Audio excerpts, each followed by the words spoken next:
الرجیم بسم اللہ الرحمن الرحیم۔ ناظرین السلام علیکم ورحمۃ اللہ وبرکاتہ۔ آج الحمدللہ ہمارا 14ویں پارے کا درس شروع ہو رہا ہے۔ اس بارے میں جو اہم چیزیں آپ سیکھیں گے وہ جب شیطان نے اللہ کی ذات کے سامنے انکار کر دیا کہ میں نے سجدہ نہیں کرنا، تو شیطان نے بھی کچھ قسمیں اٹھائی تھیں اور کچھ قسمیں اللہ کی ذات نے اٹھائی تھیں۔ وہ قسمیں کیا ہیں اور ان قسموں کا پھر مطلب کیا ہے؟ اس سے آگے اللہ کے نیک بندوں کا جب آخری وقت آتا ہے تو قرآن کیا کہتا ہے کہ کس طرح سے ان کی جان نکلتی ہے۔ اس سے آگے اللہ تعالیٰ نے 14ویں پارے میں ہی مختلف جانوروں کا ذکر کیا اور فرمایا کہ کس طرح سے تم ان کو کام میں لاتے ہو۔ یہ انشاءاللہ آج کی گفتگو میں ذکر کیا جائے گا۔ قرآن پاک جب پڑھنا چاہیے تو اعوذ باللہ پڑھنی چاہیے یا بسم اللہ پڑھنی چاہیے۔ اور آخری بات جو ہماری گفتگو کی ہوگی وہ یہ ہوگی کہ جب دین کی طرف کسی کو بلانا ہے تو کس انداز میں بلانا ہے، کون سا انداز اختیار کیا جائے۔ امید ہے کہ آپ کو یہ باتیں پسند آئیں گی۔ اعوذ باللہ من الشیطان الرجیم بسم اللہ الرحمن الرحیم۔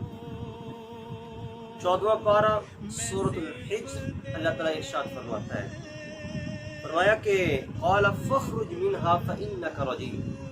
جب شیطان نے انکار کر دیا تو اللہ کی ذات نے فرمایا کہ تو میری بارگاہ سے نکل جا، وَإِنَّ عَلَيْكَ اللَّعْنَةَ إِلَىٰ يَوْمِ الدِّينِ، قیامت تک کے لیے تجھ پہ لعنت ہے۔ قال رب فأنظرنی إِلَىٰ يَوْمِ يُبْعَثُونَ۔ تو شیطان نے کہا کہ اے اللہ مجھے قیامت تک کے لیے پھر مہلت دے، میں جو کرنا چاہوں جیسا کرنا چاہوں تو مجھے نہ روکے گا نہ مجھے سزا دے گا۔ قال فإنك من المنظرین، فرمایا جا تجھے اجازت ہے، إِلَىٰ يَوْمِ الْوَقْتِ الْمَعْلُومِ، وقت معلوم تک تمہیں اجازت ہے۔ قال رب بما اغویتنی، تو اس نے کہا کہ اے میرے رب مجھے قسم ہے، اغویتنی، میں تیرے بندوں کو اغوا کروں گا، نعوذ باللہ۔ تو اس نے کہا کہ ربی بما اغویتنی، اے اللہ میری قسم ہے مجھے کہ تو نے مجھے گمراہ کیا، لأزینن لہم فی الارض، کس طرح سے؟ کہا کہ میں تیرے بندوں کے لیے مزین کر دوں گا جہان کو، وَلَأُغْوِيَنَّهُمْ أَجْمَعِينَ، اور ان سب کو میں اغوا کروں گا، تیرے رستے سے بھٹکاؤں گا، إِلَّا عِبَادَكَ مِنْهُمُ الْمُخْلَصِينَ، مگر جو تیرے مخلص بندے ہوں گے ان پر میرا وار نہیں چل سکے گا۔ تو حدیث پاک جو اس طرف اشارہ کرتی ہے، شیطان نے کیا کہا تھا؟ شیطان نے کہا تھا کہ یا ربی وعزتک وجلالک، اے اللہ مجھے تیری عزت کی قسم اور تیرے جلال کی قسم، میں تیرے لوگوں کو تیرے رستے سے ضرور بھٹکاؤں گا۔ اور آگے اللہ کی ذات کا جواب سنیں۔ اللہ کی ذات نے فرمایا تھا کہ وعزتی وجلالی، مجھے میری عزت کی قسم ہے، مجھے میرے جلال کی قسم ہے، لا ازال اغفر لهم ما استغفرونی، جب تک میرے بندے مجھ سے بخشش طلب کرتے رہیں گے میں ان کو معاف کرتا رہوں گا۔ یہ ایک طرح سے شیطان کے منہ پہ تماچا تھا، اور اللہ کی ذات نے ہمارے حق میں بات کی تھی کہ اے شیطان تو بھٹکا، بھٹک بھی جائیں گے لیکن جب تک وہ واپس میری طرف آتے رہیں گے میں ان کو معاف کرتا رہوں گا۔ تو کیا آج ہم بھٹک جانے کے بعد خالق کی بارگاہ میں جلدی آ جاتے ہیں یا اس پہ لیٹ کرتے ہیں؟ تو فرمایا کہ قال ھذا صراط علی مستقیم، یہ سیدھا رستہ ہے، ان عبادی لیس لک علیہم سلطان، اور جو میرے بندے ہوں گے ان پر تیرا قابو نہیں چاہے گا، تو ان پر قابو نہیں پا سکے گا۔ ہاں الا من اتبعک من الغاوین، جو مستقل تیرے پیچھے چلا، وَإِنَّ جَهَنَّمَ لَمَوْعِدُهُمْ أَجْمَعِينَ، پھر وہ سارے کے سارے جہنم کا ایندھن ہوں گے۔ تیرے پیچھے جانے کا مطلب کیا ہے کہ جس کو آخری وقت بھی کلمہ نصیب نہ ہوا، جو حالت کفر میں مر گیا، بغیر توبہ کی اس دنیا سے چلا گیا، تو اس کے لیے بھی آخرت میں کافی نقصان اور کافی بری چیزیں ہوں گی۔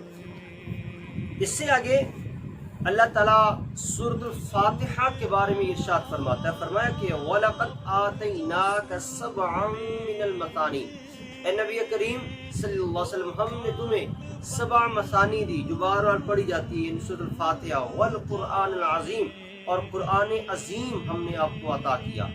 اس کا مطلب یہ ہے کہ یہ دونوں چیزیں اللہ کی طرف سے بطور خاص ہم پہ نازل ہوئی ہیں، اور یہ اللہ کی بارگاہ میں بڑی فضیلت والی اور بڑے مرتبے والی دونوں چیزیں ہیں۔ اس سے آگے اللہ تعالیٰ سورۃ النحل میں ارشاد فرماتا ہے، فرمایا کہ وَالْأَنْعَامَ خَلَقَهَا لَكُمْ فِيهَا دِفْءٌ وَمَنَافِعُ وَمِنْهَا تَأْكُلُونَ، اور تمہارے لیے ہم نے چوپائے پیدا کیے، اس میں تم لباس اپنا بناتے ہو، ان سے تم کھاتے بھی ہو اور دوسرے منافع بھی ان سے تم حاصل کرتے ہو۔ وَلَكُمْ فِيهَا جَمَالٌ حِينَ تُمْحِونَ وَحِينَ تَسْرَحُونَ، اللہ کی ذات نے ہر طرح سے اس میں تمہارے لیے فائدے ہی فائدے رکھے ہیں۔ وَتَحْمِلُ أَثْقَالَكُمْ، بوجھ بھی ان پہ لاتے ہو۔ لَمْ تَكُونُوا بَالِغِيهِ إِلَّا بِشِقِّ الْأَنفُسِ، اور تمہارے سامنے یہ چون تک نہیں کرتے۔ فرمایا وَالْخَيْلَ وَالْبِغَالَ وَالْحَمِيرَ، اے بندہ خدا گھوڑے، کھچر، گدھے، لِتَرْكَبُوهَا وَزِينَةً، ہم نے تمہارے لیے یہ پیدا کیے تم ان پہ سواری کرتے ہو۔ يَخْلُقُ مَا لَا تَعْلَمُونَ، اور اللہ کی ذات نے تو وہ کچھ تمہارے لیے پیدا کرتے جو تم جانتے بھی نہیں ہو۔ وَعَلَى اللَّهِ قَصْدُ السَّبِيلِ وَمِنْهَا جَائِرٌ، اب اللہ کی ذات یہ ساری چیزیں گنوا رہا ہے۔ پتہ ہے مقصد کیا ہے؟ مقصد یہ ہے کہ رب بتانا یہ چاہتا ہے کہ اے بندے یہ کائنات ساری تیرے لیے ہے۔ اللہ اگر یہ کائنات ساری میرے لیے ہے تو میں کس کے لیے ہوں؟ فرمایا کہ کائنات تیرے لیے اور تو خدا کے لیے ہے۔ کائنات کو اس لیے بنایا تاکہ حضرت انسان کو فائدہ دے سکے، اور حضرت انسان کو اس لیے بنایا کہ وہ میری پہچان کر سکے۔ اب انسان بڑے اچھے طریقے سے فائدہ لے رہا ہے کائنات کا، کائنات میں ہر چیز کا، لیکن اس کو دوسری طرف اپنے اللہ کی ذات کو بھی تو وہ چیز دینی چاہیے کہ اس کو اپنے رب کی معرفت حاصل کرنی چاہیے، اس کو اپنے رب کی عبادت میں وہ درجہ حاصل کرنا چاہیے کہ جو درجہ فرشتوں سے بھی اوپر ہے۔ جب فرشتے بھی اس کو دیکھ رہے ہوں کہ یار یہ وہ انسان ہے کہ جس کی تخلیق پہ ہم نے اعتراض کیا تھا، آج یہی انسان اپنی عبادت اور اپنی فرما برداری کی وجہ سے ہم سے آگے جا رہا ہے۔ اس سے آگے اللہ تعالیٰ کافر یا جو غیر گناہگار بندہ ہے وہ اور جو نیک بندہ ہے اس کی جو آخری وقت ہے ان کا، اس کا ارشاد فرمایا سورۃ النحل آیت نمبر 28، فرمایا کہ الذین تتوفاہم الملائکۃ ظالمی انفسہم، فرشتے جب جان نکالتے ہیں ان لوگوں کی کہ جو ظالم ہیں، جو اپنی جانوں پہ ظلم کرتے ہیں، یعنی گنہگار بھی ہو سکتے ہیں وہ اور کافر بھی، دونوں مراد ہو سکتے ہیں۔ فَأَلْقَوُا السَّلَمَ مَا كُنَّا نَعْمَلُ مِنْ سُوءٍ، اب وہ کہیں گے کہ اب ہم صلح کرتے ہیں، برے کام نہیں کریں گے، لیکن اللہ کی طرف سے ان کو انکار ہوگا۔ فرشتے آگے سے ان سے پوچھیں گے کہ تمہارے پاس کوئی ڈرانے والا نہیں آیا؟ کیا تمہیں پتہ نہیں تھا کہ یہ ہونا ہے؟ یہ ہے ایک غیر مسلم یا گنہگار بندے کا آخری وقت۔ اور جو اللہ کے نیک بندے ہیں ان کے بارے میں کیا ارشاد گرامی ہے؟ فرمایا کہ الذین تتوفاہم الملائکۃ طیبین، سبحان اللہ، وہ لوگ جو پاک ہیں، اور جب ان پاک لوگوں کی جان نکالنے کے لیے فرشتے آتے ہیں تو فرشتے کس طرح سے کہتے ہیں؟ کہتے ہیں یقولون سلام علیکم ادخلوا الجنۃ بما کنتم تعملون، وہ کہتے ہیں کہ تم پر سلامتی ہو، تم پر سلامتی ہو، اور سلامتی بھی کس طرح کی؟ ادخلوا الجنۃ بما کنتم تعملون، تم سیدھے جنت میں چلے جاؤ، یہ بدلہ ہے تمہارے اعمال کا۔ اور حدیث مبارکہ میں اس طرف اشارہ کرتی ہے، جب اسرائیل آتا ہے اس بندے کے پاس تو اسرائیل آ کر بڑا کیا کہتا ہے؟ کہتا ہے کہ السلام علیکہ ولی اللہ، اے اللہ کے دوست تم پر سلام ہو، یک اللہ یقرأ علیک السلام، اور اللہ کے بندے اللہ بھی تجھ پر سلامتی بھیج رہا ہے۔ اب مجھے آپ بتائیں، جب ملک الموت جو ہے وہ بھی آ کر سلام کہے اور آ کر اللہ کا پیغام بھی سنائے، تو پھر اس بندے کو موت کی تکلیف کیسے آ سکتی ہے؟ آپ خود بتائیں، کیا اس بندے کو موت کی تکلیف ہوگی؟ وہ تو اللہ کے جلووں میں کھو کر اپنی جان اللہ کے سپرد کر رہا ہوگا، اس کو تکلیف نہیں ہوگی۔ تو اس لیے حدیث پاک میں بڑا واضح اشارہ، انما الاعمال بالخواتین، اعمال کا دار و مدار انسان کے اعمال کے خاتمے پر ہے، اور انسان کی زندگی کا دار و مدار اس کے آخری وقت پر ہے کہ وہ کس طرح سے اس کا آخری وقت آتا ہے۔ اللہ تعالی ہمارا آخری وقت جو ہے وہ اس حال میں لے کے آئے کہ ہماری زبان پر تلاوت قرآن پاک ہو اور ہمارے ہاتھ قرآن پاک کے اوپر ہوں، ہماری نظروں میں جلوہ مصطفیٰ ہو صلی اللہ علیہ وآلہ وسلم، اور ہماری زبان پر جب حضور کے جلوے کے ساتھ آخری وقت آئے تو اللہ تعالیٰ اسی زبان پر کلمہ طیبہ جو ہے وہ جاری کر دے۔ اس سے آگے اللہ تعالیٰ قرآن پاک میں ارشاد فرماتا ہے، فرمایا وَإِنَّ لَكُمْ فِي الْأَنْعَامِ لَعِبْرَةً، بے شک تمہارے لیے چوپاؤں میں بڑی عبرت حاصل کرنے کی جگہ ہے۔ کیسے؟ نسقیکم مما فی بطونہ من بین فرث ودم لبنا خالصا سائغا للشاربین، فرمایا کہ جب وہ گھاس کھاتے ہیں تو گھاس کھا کر ان کے پیٹ میں دو چیزیں بنتی ہیں، خون بنتا ہے، گوبر بنتا ہے، فرمایا کہ ان دونوں کے بیچ میں سے ہم تمہیں دودھ نکال کے دیتے ہیں۔ سبحان اللہ، اور اتنے شفاف طریقے سے نکال کے دیتے ہیں کہ نہ اس میں خون کا ذائقہ ہوتا ہے نہ گوبر کی بدبو ہوتی ہے، اتنے صاف اور شفاف طریقے سے ہم تمہارے لیے اس جانور میں سے دودھ نکالتے ہیں جس کو تم پیتے ہو۔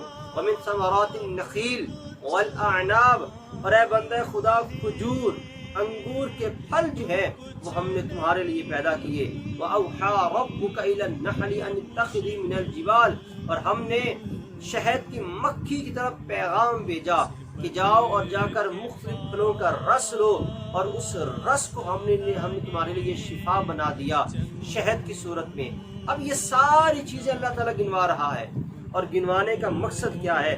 مقصد یہ ہے کہ اے بندہ خدا، یہ کائنات تمہارے لیے، تمہارے فائدے کے لیے ہے، لیکن تو خدا کے لیے ہے۔ جس طرح کائنات تجھے فائدہ دیتی ہے، اب بھی تیرے پاس وقت ہے، اپنے خالق کی بارگاہ میں جھک جا۔ اس سے آگے اسی مفہوم کو جاری رکھتے ہوئے آیت نمبر 97 اللہ تعالیٰ ارشاد فرماتا ہے، من عمل صالحا من ذکر او انثی وهو مؤمن، مرد ہو یا عورت جو بھی اچھا کام کرے گا ایمان کی حالت میں، فَلَنُحْيِيَنَّهُ حَيَاةً طَيِّبَةً، ہم اس کو پاکیزہ زندگی عطا فرمائیں گے۔ اللہ کی ذات نے یہ نہیں کہا کہ مردوں کے لیے بہتر ہوگا، عورتوں کے لیے الگ ہوگا، نہ، اسلام قرآن عورت کو مردوں کے برابر حقوق دیتا ہے۔ ہاں، ان میں سے کچھ حقوق ایسے ہیں کہ جن کی عام بندے کو سمجھ نہیں آتی کہ یہاں پہ برابری کیسے، اور بہت سارے معاملات میں اسلام عورت کو فیور دیتا ہے مرد کے مقابلے میں۔ تو فرمایا کہ چاہے مرد ہو یا عورت، جو بھی اچھا کام کرے گا ہم اس کو اچھی جزا دیں گے، اچھا بدلہ دیں گے۔ آج کے ہمارے اس سپارے کی آخری آیہ مبارکہ جو اللہ تعالیٰ ارشاد فرماتا ہے، ادعو الی سبیل ربک بالحکمت والموعظۃ الحسنہ، اے لوگوں جب تم نے کسی کو اللہ کی رستے کی طرف بلانا ہے، حکمت کے ساتھ بلانا ہے، اچھی نصیحت کے ساتھ بلانا ہے، وجادلہم باللتی ہی احسن، اگر بحث بھی کرنی ہے تو اچھے طریقے سے بحث کرنی ہے۔ آج یہ تینوں چیزیں ہمارے پاس نہیں، نہ حکمت، نہ اچھی نصیحت، اور نہ ہی بحث جب ہم کرتے تو اچھے طریقے سے بحث کرتے، تینوں چیزوں سے ہم محروم ہیں۔ جب کوئی نماز کے لیے نہ آ رہا ہو تو ہم کہتے ہیں کہ تو نماز پہ کیوں نہیں آتا؟ آگے سے وہ کہتا کہ نماز میں نے تیری پڑھنی کہ تیرے اللہ کی پڑھنی ہے، میں اپنے لیے پڑھنی میں خود پڑھ لوں گا۔ لیکن اگر یہ کہا جائے کہ بھائی آپ نماز گھر پہ کیوں پڑھ لے تو مسجد میں آ کے پڑھا کرو، یقیناً وہ کہے گا جی انشاءاللہ میں مسجد میں آیا کروں گا۔ یہ حکمت ہے، یہ اچھی نصیحت ہے۔ اللہ تعالیٰ ہمیں اسی نصیحت کے ساتھ آج کا درس سن کر اس پہ عمل کرنے کی توفیق عطا فرمائے۔ اور اس کو شیئر کریں، کمنٹس کریں اور اس چینل کو مزید آگے پھیلانے میں ہماری مدد کریں۔